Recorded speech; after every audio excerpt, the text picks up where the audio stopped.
पूरी दुनिया में पानी के बाद जो सबसे ज़्यादा पिया जाने वाला ड्रिंक है वो है चाय। यानी कि 70% लोग जो हैं वो किसी ना किसी किस्म की चाय पीते हैं। आज हम मेगा एम्पायर्स में बात कर रहे हैं वाघ बकरी चाय की। इनके ऑनर जो थे, जिन्होंने वाघ बकरी चाय की शुरुआत की थी, वो साउथ अफ्रीका में चाय बेचा करते थे।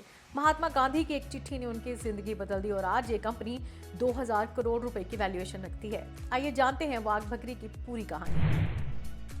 चाय पानी के बाद दुनिया भर में सबसे ज्यादा पिया जाने वाला ड्रिंक और आज 70% से ज्यादा लोग चाय पीते हैं। भारतीयों को चाय की लत लगाने का क्रेडिट अंग्रेजों को जाता है।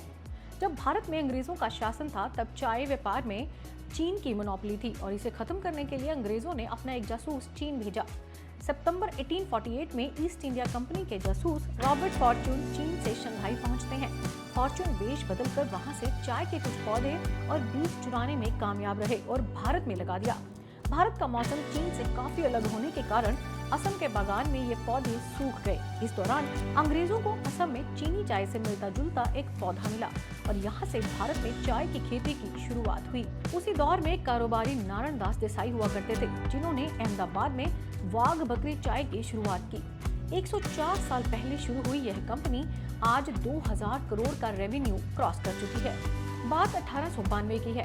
भारतीय कारोबारी नारायण दास देसाई गुजरात से साउथ अफ्रीका बिजनेस करने के मकसद से जाते हैं और वहां के डरबन शहर में 500 एकड़ का चाय बागान लीज पर लेकर एक न्यू बिजनेस की स्टार्ट करते हैं। यह बात महात्मा गांधी के साउथ अफ्रीका पहुंचने के 1 साल पहले की है और नारायण दास और महात्मा गांधी की पहली बार मुलाकात साउथ अफ्रीका में ही होती है। वहां महात्मा गांधी से इतना प्रभावित होते हैं कि वो उन्हें अपना आइडियल मानने लगते हैं। उस वक्त साउथ अफ्रीका कॉलोनियल शासन से जूझ रहा था और वहां पर नस्लीय भेदभाव भी अपने पीक पर था। ऐसे में आखिरकार नारायण दास को इंडिया वापस आना पड़ा। रंग भेद और राजनीतिक अशांति की वजह से 1915 में नारायण दास देसाई वापस भारत लौट आते हैं और साथ लाते हैं महात्मा गांधी की एक सिफारिशी चिट्ठी, जिन्हें नारायण दास देसाई के स्वभाव और कार्य कुशलता की तारीफ लिखी होती है। महात्मा गांधी के इस लेटर के आधार पर नारायण दास को महाराष्ट्र के महाबलेश्वर के पास अबकाली में एक चाय बागान में नौकरी मिल गई। कुछ समय तक नौकरी करने के बाद वह अपने शहर अहमदाबाद लौट गए। उस समय अहमदाबाद में कॉटन मिल्स का कारोबार ग्रो कर रहा था। वहाँ बड़ी संख्या में मजदूर काम कर रहे थे और इन मजदूरों में चाय की खपत भी ज्यादा थी। यह देखकर नारायण दास को चाय पत्ती बेचने का ख्याल आया। उन्होंने अपने बेटों के साथ मिलकर मजदूरों को डस्ट टी बेचनी शुरू कर दी, जो सबसे सस्ती चाय थी। अब देश वापस लौटे नारायण दास को 4 साल से ज्यादा हो गए थे। वो सस्ती चाय पत्ती का बिजनेस भी कर रहे थे जो ठीक ठाक चल रहा था। ऐसे में उन्होंने अपनी कंपनी खोलने के बारे में सोचा और इसी तरह 1990 में गुजरात टी डिपो की शुरुआत की। अहमदाबाद में यह उनकी पहली दुकान थी। यहाँ वह खुली चाय पत्ती बेचने लगे और पहले से अनुभव होने की वजह से चाय का ये बिजनेस काफी अच्छा चलने लगा। इसके बाद देसाई ने 1934 में वाघ बकरी ब्रांड की शुरुआत की और इस ब्रांड के तहत ही चाय बेचना शुरू कर दिया।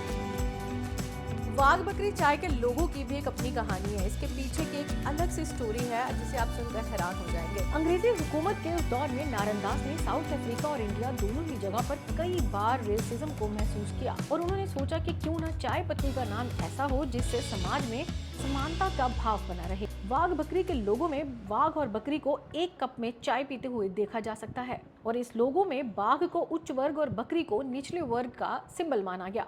इसी तरह कंपनी ने क्रिएटिव आइडिया के जरिए भारत में जाति और रंग आधारित भेदभाव के खिलाफ लड़ाई शुरू की। पैकेज्ड चाय आने के कुछ सालों के बाद वाघ बकरी पूरे गुजरात में पॉपुलर हो चुकी थी और इसका स्वाद हर किसी के जुबान पर चढ़ गया था। बढ़ती पॉपुलैरिटी को देखते हुए कंपनी ने पहली बार 1997-98 में गुजरात के बाहर राजस्थान में कदम रखा और 2003 में कंपनी गुजरात की सबसे बड़ी ब्रांड बन गई। कंपनी ने अपना एक्सपेंशन जारी रखा और 2003 से 2009 तक कंपनी ने महाराष्ट्र, मध्य प्रदेश, दिल्ली, एनसीआर जैसे कई और स्टेट्स में भी कदम रखा।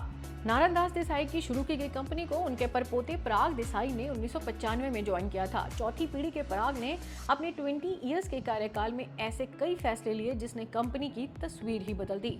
पराग ने आते ही सबसे पहले ई कॉमर्स प्लेटफॉर्म लॉन्च की, जिसके बाद कंपनी की सेल बढ़ी और उस वक्त कंपनी का रेवेन्यू 100 करोड़ से कम था।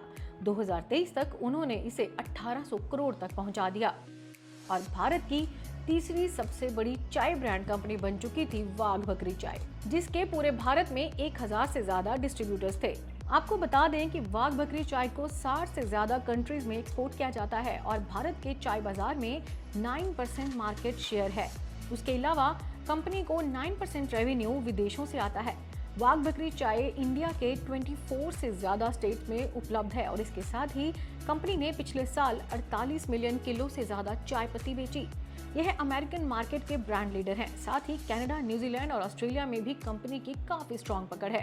भारत में 8% मार्केट शेयर के साथ वाघ बकरी टाटा और हिंदुस्तान यूनिलीवर के बाद तीसरी सबसे बड़ी पैकेज्ड चाय कंपनी है और गुजरात में कंपनी का मार्केट शेयर 70% के करीब है। पूरे देश भर में वाघ बकरी के 35 से ज्यादा टी लाउंजेस हैं। 2019 में वाघ बकरी चाय ने अपने 100 साल पूरे कर लिए थे। वहीं 2023 में कंपनी के एग्जीक्यूटिव डायरेक्टर पराग देसाई की ब्रेन हैमरेज से मौत हो गई। 2024 में वाघ बकरी ने पहली बार 2000 करोड़ का टर्नओवर पार कर लिया। तो मेगा एम्पायर्स के इस वीडियो में आपने सुनी वाघ बकरी चाय के 2000 करोड़ के बिजनेस की कहानी। ऐसे ही और कहानियां लेकर हम आपसे मिलते रहेंगे। आपको अगर अच्छा लगा तो आप हमारा पेज लाइक, सब्सक्राइब और शेयर जरूर कीजिएगा।